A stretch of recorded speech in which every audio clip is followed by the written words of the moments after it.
Brad Stevens has done it again. Now it's Kristaps Porzingis on the move less than 24 hours after Jrue Holiday was traded. Let's react live right now on the Locked On Celtics podcast.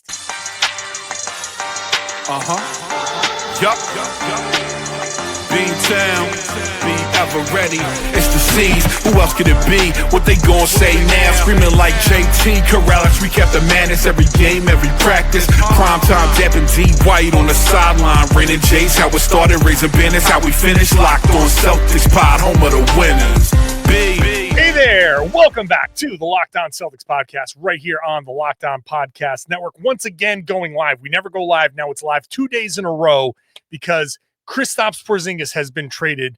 Brad Stevens just a maniac right now. So I want to thank you for making this Locked On Celtics your first listen every day. This show is free. It's available Monday through Friday. If you're new here, checking it out, subscribe. It's available everywhere. It is here on YouTube. Get into the comment section, share your thoughts with me. I'm John Karalis, a beat writer covering the Celtics for Boston Sports Journal. I've been doing a version of this job for about 20 years now. I've written a couple of books on the team. So it's one of my favorite things to do. And this is 9 years. This is a 9-year anniversary of this podcast. So what a time to be here as a long tenured member of the Locked On Podcast Network. Yesterday, talking about the Jrue Holiday trade. Today, talking about the Kristaps Porzingis trade. And I'm going to do it today. We got reaction with Tom Westerholm. You can find his work at boston.com. What's going on, Tom? What up? Just Brad Stevens completely reshaping the team in about 24 hours and getting look, initial reaction right away. Let me just get this out of the way. So whenever I think I have a handle on what the Celtics might be doing, Brad's like,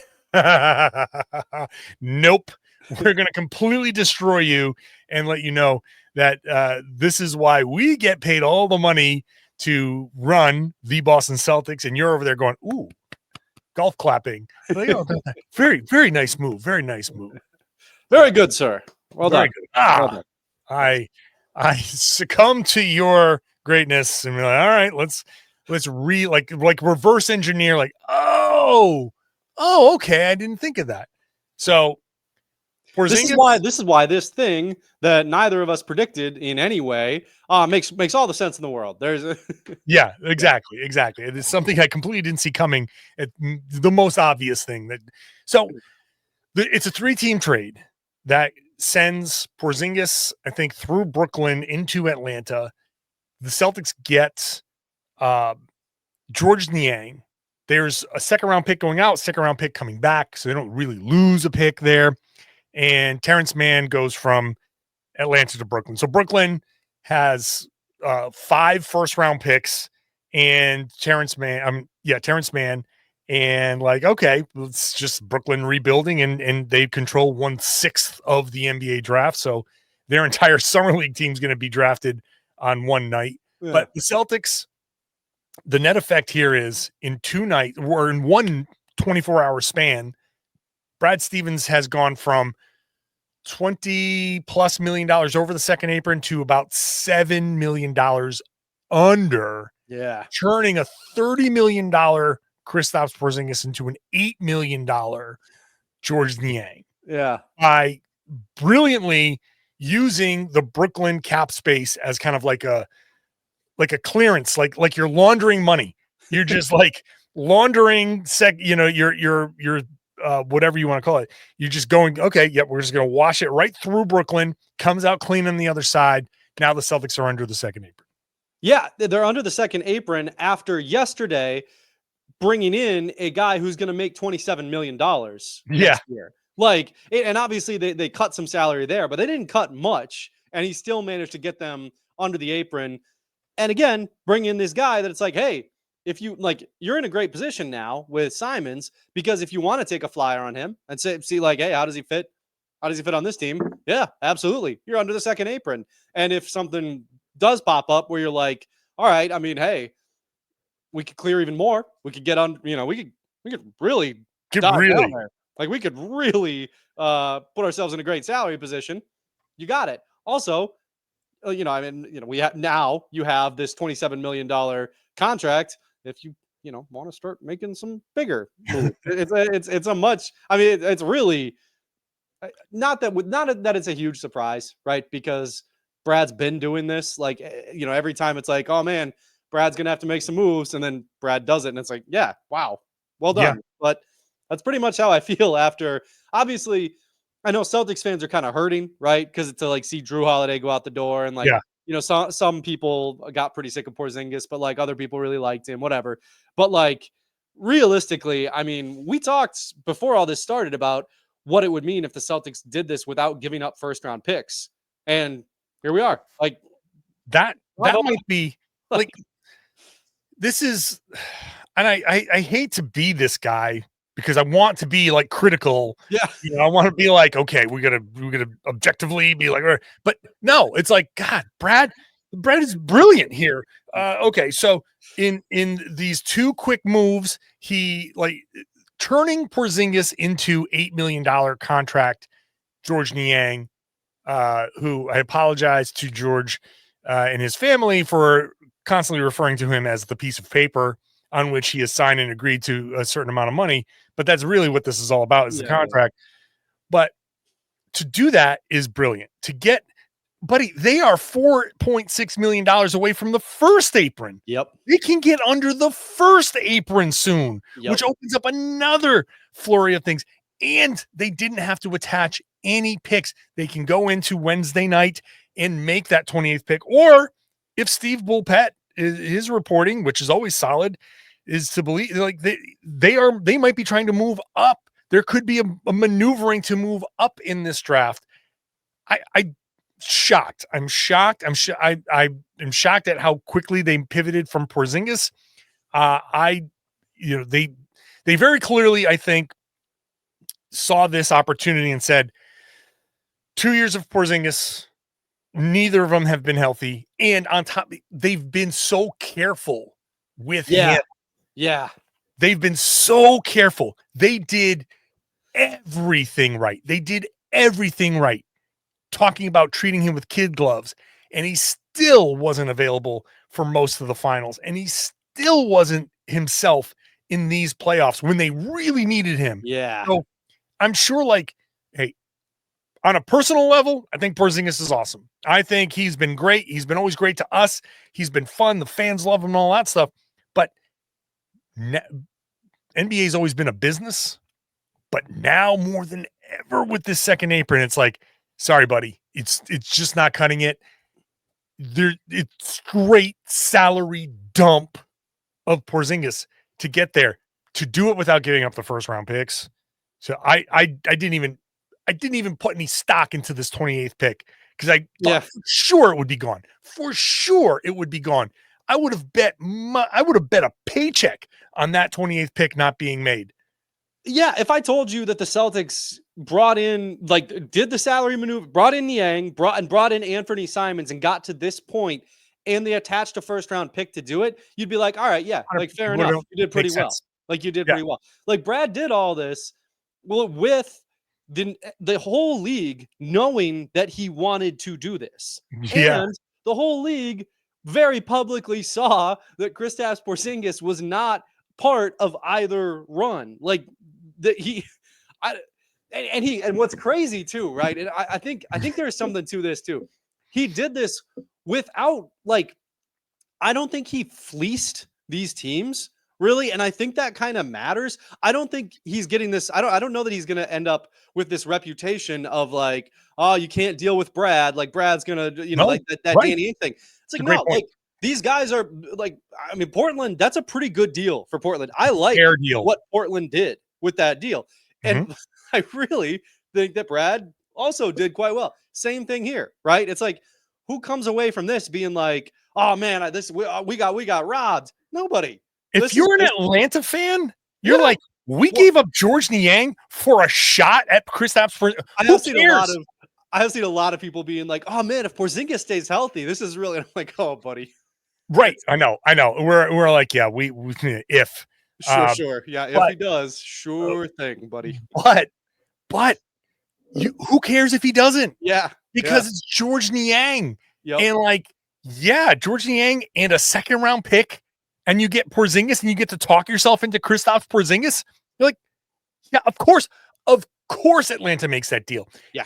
I haven't even listened to Locked On Hawks yet, but guarantee they're gonna be like, you would be stupid not to make that deal. Yeah. And Brad just like, here you go. But Boston, on the Boston side, it's like, oh my God, now they have flexibility. They have so much flexibility. Let's come back and talk about, because this is why these trades are wins. You get so many different directions that the Celtics can go in, and they hard caps, all of this stuff.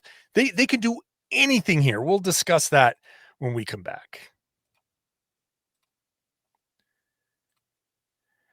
Today's show is brought to you by Open Phone. Open Phone is going to help you run your business, because every missed call is money left on the table. If you ever have made a phone call for an urgent need, a plumber, some kind of service provider, if you don't get that first answer on your first phone call, you don't wait around. You make the next call. You move on. That's why you need Open Phone. It's the #1 business phone system built to streamline and scale your customer communications, all from an app on your phone or on your computer. It lets you manage business calls and text from a single app. Shared inbox can let your entire team jump into a conversation instantly without missing a beat. And their AI agent handles after-hours calls, answers common questions, captures leads, so you never miss a customer. Open Phone is offering you, if you're running your business, 20% off your first 6 months at openphone.com/LockedOnNBA. That's openphone, openphone.com/LockedOnNBA. And if you have existing numbers with another service, Open Phone will port them over at no extra charge. Open Phone, no missed calls, no missed customers. Thank you for making Locked On Celtics your first listen every day. When you're done here with this live stream, head on over to Locked On NBA Big Board. Locked On Big Board has Rafael Barlow. You're going to get caught up. You're going to do a crash course on the draft. Binge that show when you're done with this podcast, because they're going to get you caught up. Rafael is he's incredible at his job here. So he's a beast when it comes to the draft. So go check him out. Let's get back into this conversation here with Tom Westerholm. The trade here now opens up all of these different avenues. I don't know if Anthony Simons or George Niang play a minute for the Boston Celtics. Yeah. If they do, okay, fine. If they don't, okay, fine. I would like to go on record saying I really hope Simons plays. He's fun to watch, man. I'm about it. He's your type of guy. He is, and not a Celtics type of guy. Whenever guys like this end up on the Celtics, they always get moved along right away. I never get to watch. This is why I like Jordan Crawford so much. Just a bucket getter. And yeah, again, gone in 2 weeks. The worst. So that's where this is. I think that's where this is heading. Yeah. Look, now you're $7. There's $7 million plus under the. I take everything good I said about Brad back if he trades Simons. All right. Look, the options are you can keep these guys. Simons, we know. I talked about that yesterday. Niang is fine. He's fine. $8 million. He's on an expiring deal. He can sit at the end of the bench. I know people are pissed off at him because he grabbed Jaylen Brown's leg, and they had a pretty messed up thing to do. I mean, it was a stupid thing to do. But he's also from like Methuen or Lawrence or something. And okay, he's a Massachusetts kid. He's grown up a Celtics fan. He'll do one interview. We'll do one feature on him, and people are like, I can't stay mad at you, and whatever. So if he sticks around, maybe he's 8th man, 9th man. Yeah. Maybe he doesn't play a few games, but he's a career 40% 3-point shooter. He can get out there and hit some shots. It's not the end of the world if he gets out there and plays some spot minutes. No, not at all. And he'll walk at the end of the year, right? It's not a long-term thing. $8 million off your books next year and done. So whatever, fine. But now one of the big side effects is the Celtics can now aggregate salaries in a trade. And we talk about deep sea fishing, Tom. You can take Simons, $27.7 million. That's a lot of money. That's a lot of money.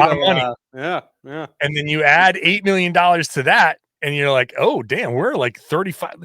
That's a big number. Yeah. You can go out there and start looking around and say, oh, wow, Brad could go get somebody.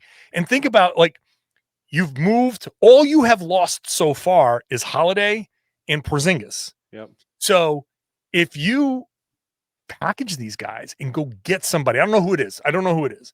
But if you package these guys and get somebody that's in that range, maybe makes it a little less. You can save even more money and get a really good player in that range. And you're like, oh, okay. So now you basically traded Jrue for this guy and you salary dump Porzingis, and like I feel better about that. And you've only lost one player, and we still haven't done the Sam Hauser salary dump. We still haven't done any of that stuff. And you're drafting somebody coming up. Like that to me is the biggest thing to the flexibility of just packaging and aggregating in a trade now. Man, like Brad Stevens gets to stretch his legs a little bit. Yeah.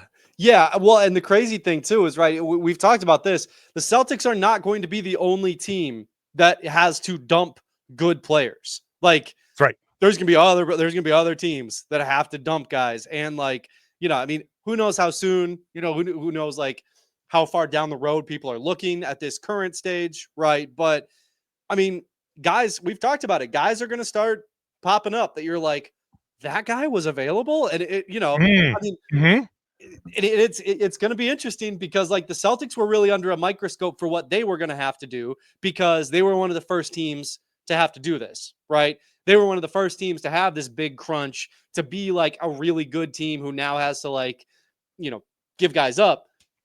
There's going to be teams that you don't see coming that have to give guys up. And the Celtics have now put themselves in a position, whether that's, before the start of the season, or whether that's, a couple months into the season and stuff starts to happen. Like there's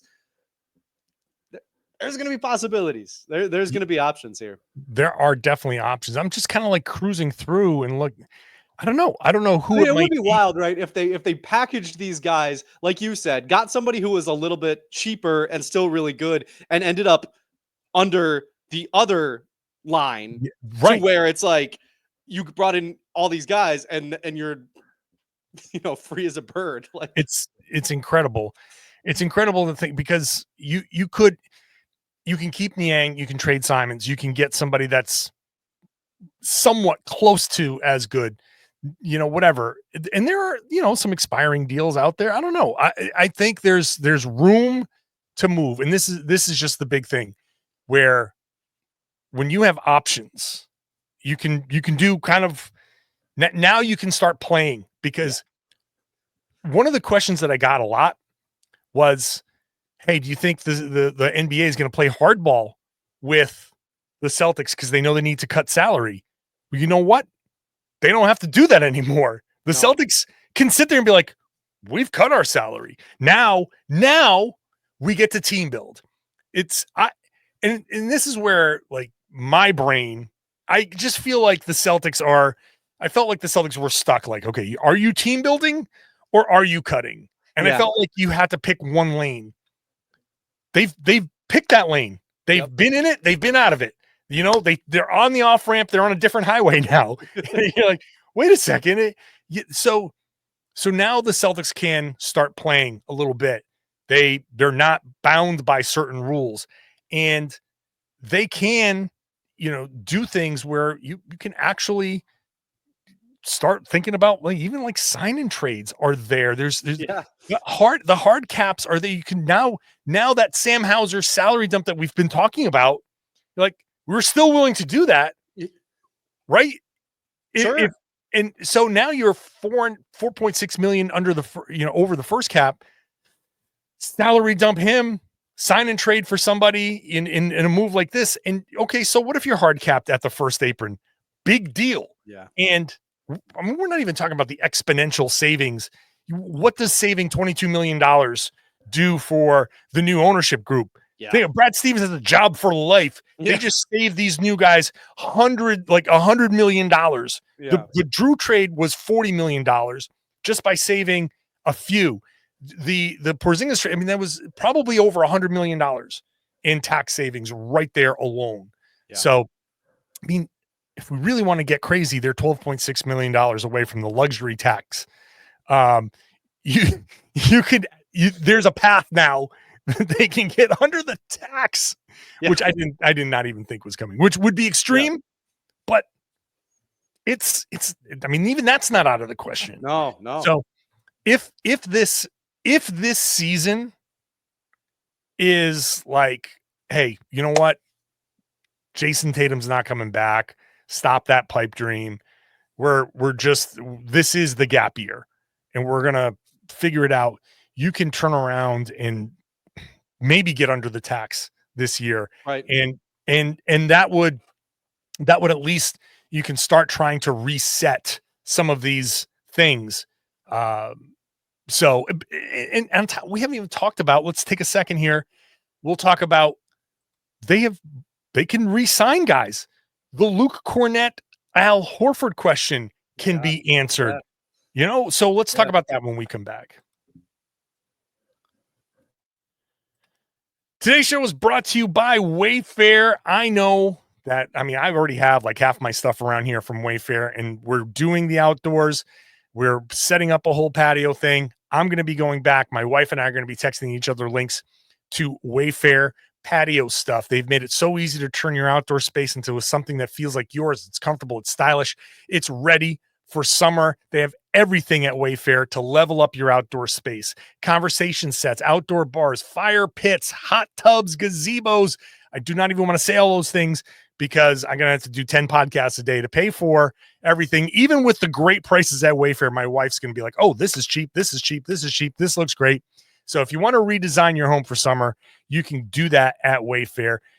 Whatever your style is it clean and modern? Is it something with a little bit more flowery? Whatever you want, whatever your budget, it's there. It can fit your space, it can fit your wallet.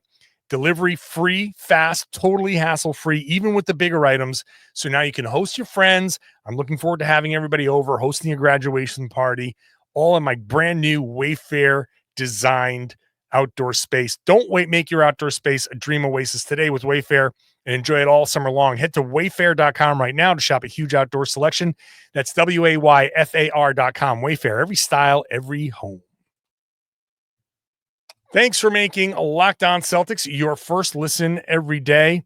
You can check out the Locked On NBA mock draft. That is available everywhere. It's a 5-episode series with the most comprehensive draft analysis from NBA experts, college experts, NBA draft experts. You can find the 2025 Locked On NBA mock draft on NBA Big Board and Locked On NBA on YouTube, wherever you listen to your podcasts. So, Tom, the Celtics, they got money. They got some money to spend. Luke Kornet, I thought the extensions, the Gafford extension was like $20 million there. Is that going to be the market for a big? I hold open some question about Kornet.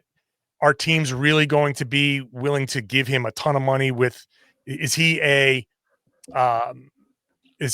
system guy? But even if teams say, hey, we'll take a chance on him. The Celtics have money and he likes it here. They can offer him more than the minimum now. Yeah. They can go back over the second apron if they need to and get back under with a subsequent trade.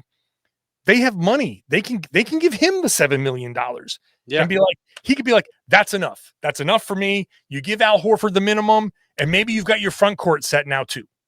Yeah. No, who knows how much longer, you can keep riding the Al Horford thing, but he was the most reliable big on the team, especially defensively. And hey, if you plan to if you want to bring Anthony Simons onto the team and kind of bring him into the season a little bit, see what you got, you're going to need good defenders on this team because that is one thing that guy does not do very well. So have a guy who has shown in Kornet, right, that he can protect the rim, that he can play really good drop coverage, that he can, even if he's a system guy, he's quite good at that system. If you can keep Horford around, hey, if you do make any kind of a postseason push, if this team, and again, this team could end up being pretty good, not going to be as good as last year. Everybody knows that, but the team that they've got right now, if they brought back Kornet and Horford, absolutely a playoff team, right? Yeah. I no question in the Eastern Conference. Are you kidding me? Yes. And then it's if Tatum does even if it takes till April, even if it takes till late March, April, he could be coming back to a playoff team. The Celtics could be that 6th seed that everybody's like, we worked all year and we got the 3rd seed and we got to face the Celtics with Tatum back. Like they could just be that nightmare matchup, you know, because they'll have they would have a good big rotation. They'll have good players all over the floor and a workable. I don't know. This podcast is annoying because we just start saying, like you said, we're just saying nice things about Brad. I don't know. Yeah, I know. It really is, but the possibilities are all there now. Listen, this is the honest reaction that, you know, I would love to be worried about something, you know, not that I want to be worried about anything, but I would love to be able to sound more honest as a journalist if you're super negative. So it's you know, but like, I don't know.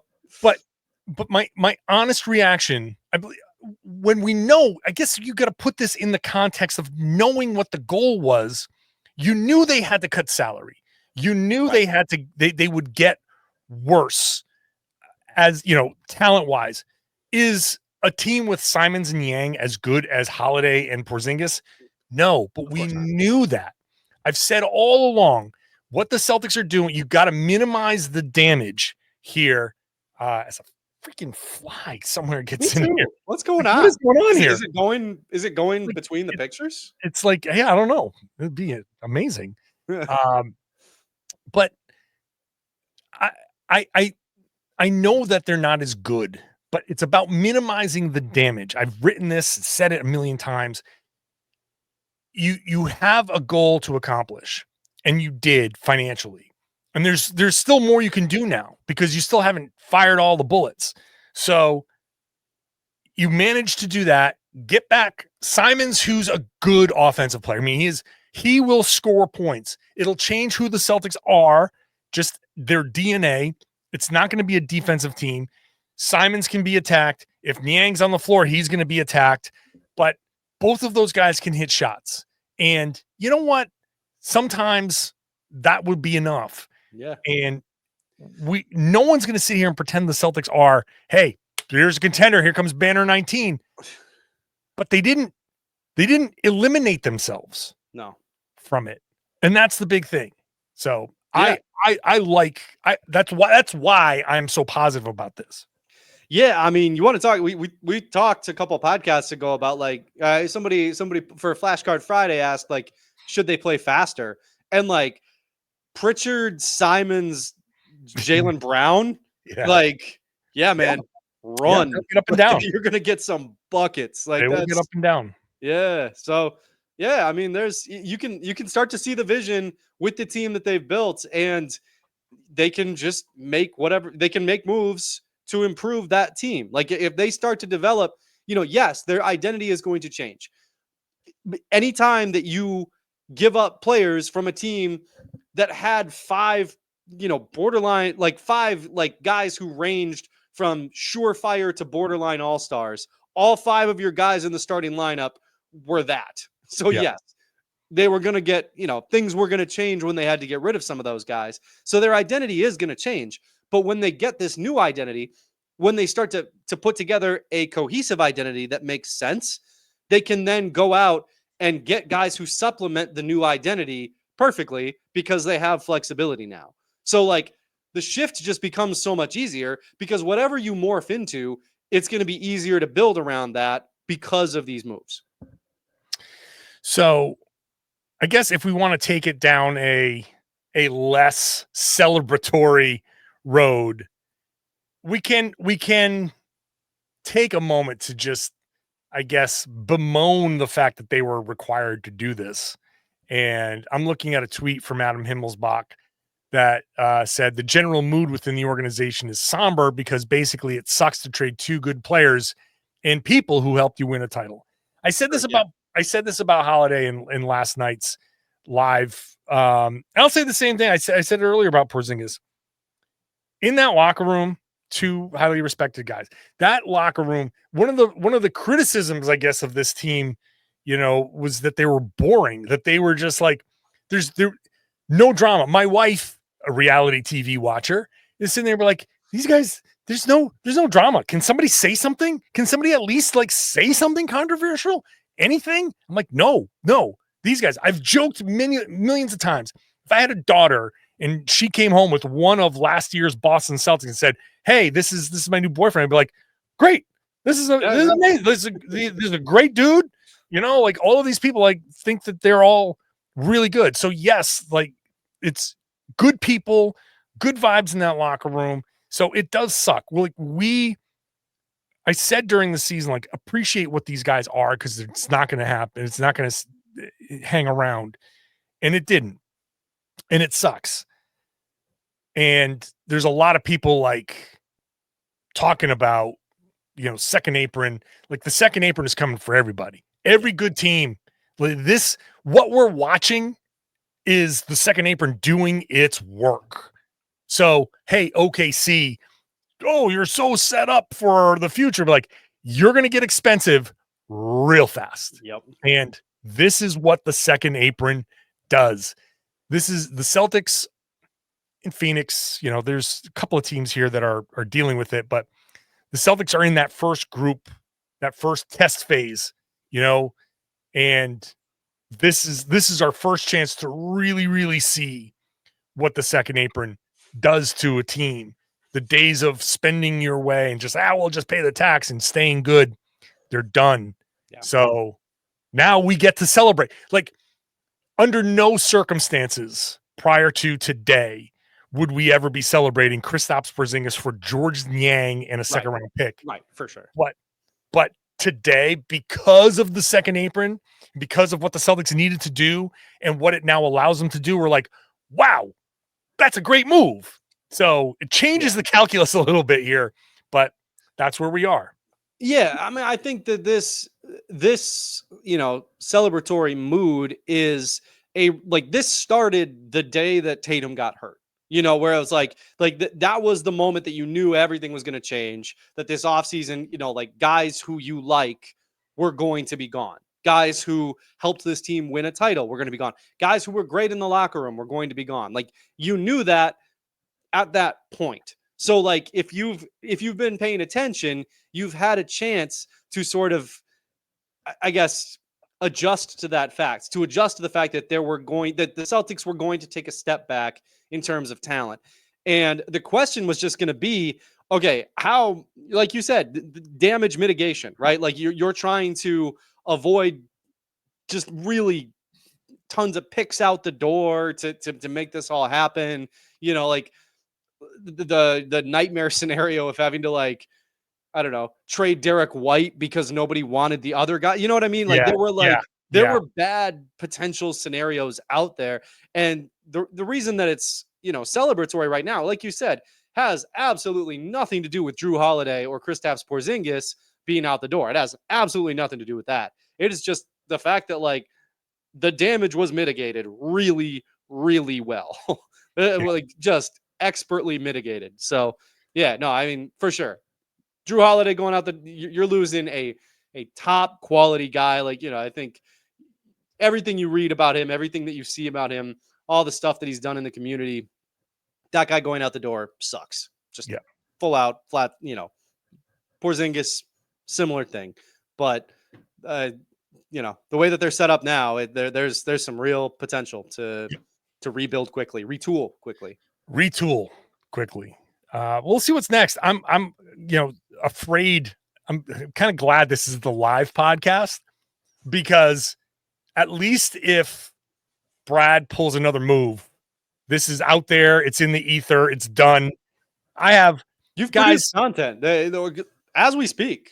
Content being produced. Listen, I have a mailbag podcast that I did for yesterday that has gotten forgotten. If you guys are bored, it's gotten like 800 views. It's just been swept under the thousands of Jrue Holiday and all of this stuff. But if you don't mind going back and checking out the mailbag podcast, I put a lot of time and effort into doing that one, and that's just dying on the vine. But it's there. This is obviously much more interesting, and I probably said some outdated things on that. But it was very funny that yesterday you were texting me about, like, hey, can you come on and we'll We'll do a draft podcast today, and we'll talk about who they might take with the 28th pick. Yeah. Let's prepare ourselves to our research for a draft podcast. And now it's like, yeah, whatever. We'll figure out who they picked. Which on Wednesday night I will be at the Celtics practice facility. Brad Stevens will talk. So tomorrow's podcast will be like 5 minutes of, okay, here's who the 28th pick was. Here's everything Brad said about Jrue Holiday and Kristaps Porzingis. If he can say anything, because these trades aren't official. Right. Which might be his way out of talking about this stuff. Also, he might not be talking about the 28th pick. We'll see. Which is true. We'll see. Maybe my bet on the they don't make that pick, it would still pay off. Yeah. But regardless. Does it pay off? Does it pay off if they pick higher up? I think if I technically I would say the 28th. If I sit there and said I would have bet my paycheck that they don't make the 28th pick in the draft, I would win because it would be whatever other pick. I don't know how they trade up, but I also didn't know how they would get Porzingis for Niang, and they did. So I don't know. Brad, anything is possible with Brad. Like, should we just preemptively do a Cooper Flag episode in Boston just in case? We could be the first ones to post that thing. Yeah. Sure, why not? Yeah. All right, Tom, I appreciate you hopping on as always. And I do appreciate everybody here in the live. I see the chat. Thank you, everybody who's been here chatting away. The comments are flying. Thank you so much for all the comments, everybody. Much more. Again, tomorrow, Wednesday, I will be at the practice facility post-draft. I don't know what Brad Stevens is going to be able to say, but he will say something, I hope. And so the next podcast will have whatever reaction from the team, whatever reaction from the draft. I will be there. So make sure you're subscribed, get that podcast. And then we'll see after the second round, we'll have maybe a little bit more, maybe a breath that we can take and react to the actual draft. So make sure you are subscribed wherever you get your podcast. Obviously, we're here on YouTube.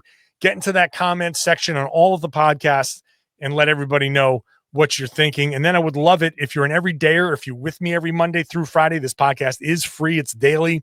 If you're an everydayer with me, thank you so much. Can you share the podcast and tell everybody they should be listening to and watching the Locked On Celtics podcast here on the Locked On Podcast Network? It is your team every day.